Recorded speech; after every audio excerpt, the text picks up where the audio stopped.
खूनी दुल्हन। आरती और विकास अपने माँ बाप के साथ दिल्ली में रहते हैं। जर्नलिस्ट होने की वजह से विकास को बहुत बार काम के लिए देर रात तक ऑफिस में रहना पड़ता है, जिस पर ज्यादातर आरती जाग कर उसका इंतजार करती रहती है। इसी तरह एक रात आरती विकास का इंतजार करते हुए घर की बालकनी में खड़ी होती है। इनकी जॉब तो जैसे मेरी सौतन बन गई है। मुझसे ज्यादा उसी के साथ टाइम स्पेंड करते हैं और हम यहाँ इंतजार करते हुए मर जाएं। अपने आप से ये सब बोलते हुए आरती की नजर मोहल्ले के कोने वाले घर पर पड़ती है, जिसकी लाइट्स ऑन देखकर वो हैरान रह जाती है। ये इस घर की लाइट्स कैसे ऑन हो सकती हैं?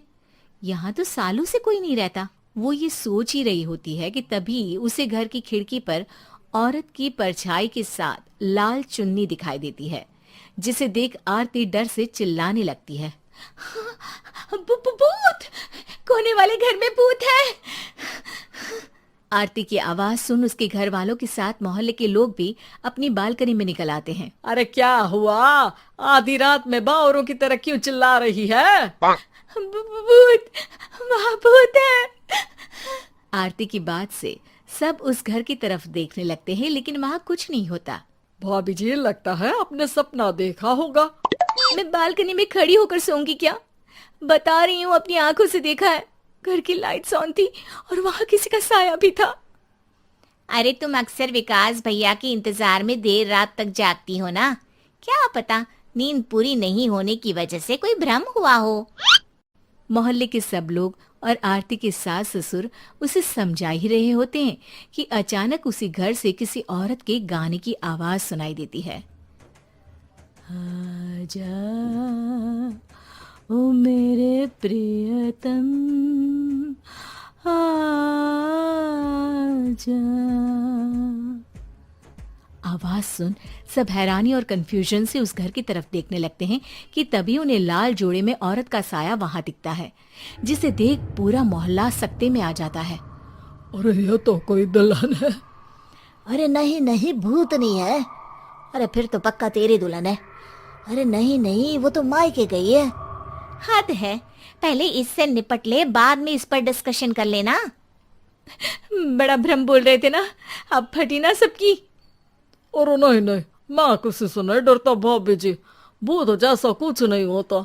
या तो इस घर के मालिक यहाँ आ गए हैं, या फिर किसी ने खाली घर देख कर कब्जा कर लिया है। हमें वहां जाकर देखना चाहिए।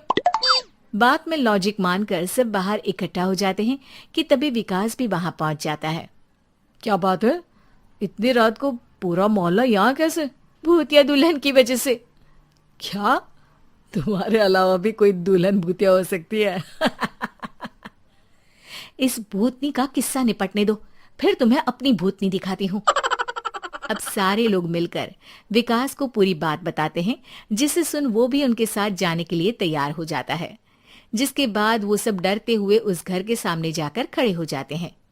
तुम सब यहीं रुको, मैं अंदर जाता हूँ। अकेले जाओगे? अरे नहीं नहीं, आप सबकी नकली भूतनी भी तो होगी ना मेरे साथ।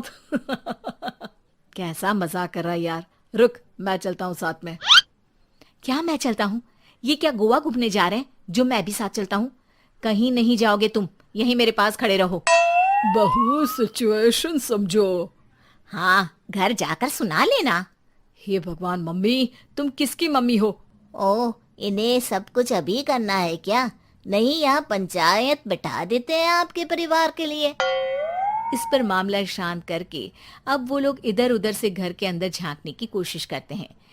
उन्हें घर के अंदर लाल जोड़ा, सिंदूर और मंगलसूत्र के साथ चारों तरफ खून बिखरा हुआ दिखता है। इसे देखकर सबकी हवाइयां उड़ जाती है। भाई ये सब क्या है? अब तो मुझे भी डर लग रहा है। आ गए मरने, अब तुम्हें मुझसे कौन बचाएगा? उस नजारे के साथ सोने पर सुहागे की तरफ भूतनी की आवाज सुन वो सब तुरंत वहां से भाग खड़े होते हैं। ये सब क्या था? अब हम क्या करेंगे? हमारे मोहल्ले में भूतनी आ गई जो सबको मारना चाहती है। ओ भाभी जी, मैं फिर बोल रहा हूँ, भूतनी जैसा कुछ नहीं होता। मुझे तो पक्का यकीन है कि यहाँ किसी गलत इंसान ने गलत काम करने के लिए कब्जा कर लिया है और लोगों को घर से दूर रखने के लिए ये सब कर रहा है। तुम इतने यकीन के साथ कैसे बोल सकते हो? फिल्मों में ऐसे ही तो दिखाते हैं। हे भगवान, ये फिल्म नहीं, ये रियल लाइफ है। हमें शांति से कुछ सोचना चाहिए। सब हमारे घर चलो। सब आरती के घर में इकट्ठा हो जाते हैं। रात भर आधी नींद और बिल्कुल ना चल रहे दिमाग के साथ सब सॉल्यूशन सोचने की बहुत कोशिश करते हैं, लेकिन कुछ नहीं होता। इसी तरह सुबह हो जाती है। ऐसे कोई भी उपाय नहीं निकलेगा। सब पूरी रात के थके हुए हैं। घर जाओ, थोड़ा आराम कर, फ्रेश होकर फिर आ जाना, उसके बाद सोचते हैं कुछ। डरे सहमे लोग जैसे ही अपने घर जाने लगते हैं, तभी विकास को उस घर में कोई हरकत नजर आती है, जिस पर वो किसी को कुछ बताए बिना चुपचाप वहां पहुंच जाता है और कुछ देर बाद घर आकर सबको दोबारा इकट्ठा कर उस घर के पीछे वाले खिड़की पर ले जाता है। विकास, क्या खेल लगा रखा है? ये कोई मजाक नहीं है। वही तो, मजाक नहीं, बहुत बड़ा मजाक है। अंदर देखो। जैसे ही सब उस खिड़की से अंदर देखते हैं तो उनकी आंखें खुली की खुली रह जाती है। मूवी की शूटिंग! हमारी कहानी पसंद आई तो हमारे चैनल को सब्सक्राइब करें, हमारे वीडियो को लाइक एवं अपने दोस्तों में शेयर करना ना भूलें।